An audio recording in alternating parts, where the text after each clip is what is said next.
Brothers, I, Pridezar, the supreme arch-tempter Pride, stand before you to reveal one of my most diabolical achievements.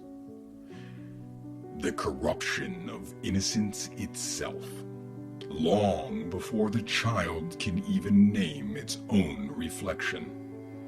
The newborn arrives in this world untouched, a being of raw potential, instinctively humble, knowing deep within that its tiny form is fragile, its strength is limited, its grasp of this vast cosmos but a flickering spark.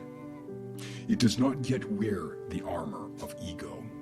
Instead, it reaches outward with unfiltered wonder, absorbing the mysteries of its existence at a pace that borders on the miraculous.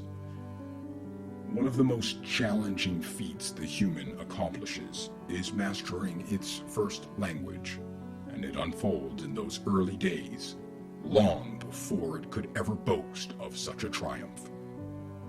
It learns to walk, to feel, to navigate a world it does not understand, guided not by its self-conception, but by that innate connection to the greater creative force that birthed it.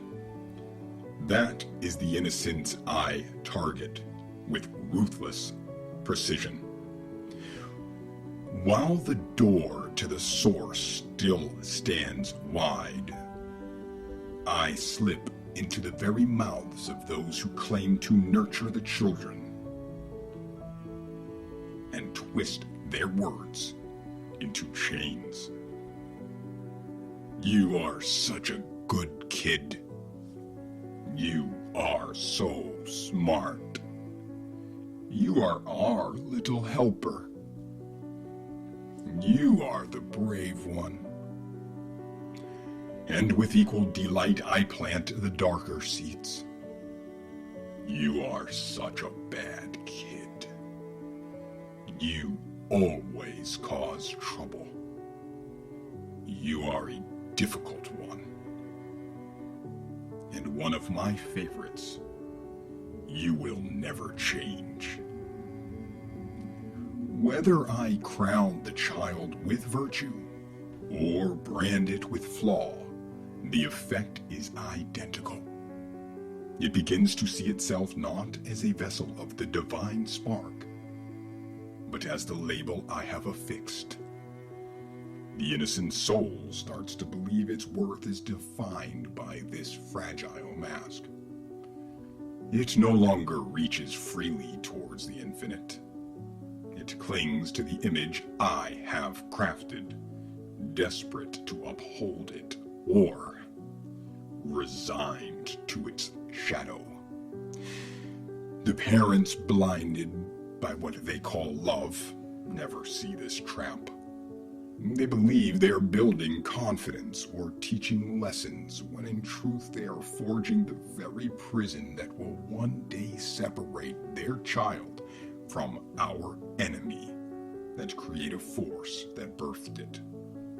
The rapid, source-fueled transformation of their first years, the unbridled learning, the fearless exploration, begins to fade as the construct takes hold. What once flowed effortlessly from pure being now must pass through the narrow filter of who they believe themselves to be. This is the quiet artistry of my pride, not a thunderous rebellion, but gentle, insidious replacement of the infinite with the finite. The child of innocence becomes the architect of its own cage, brick by whispered label. The lock turns, my brothers, and it is I who holds the key.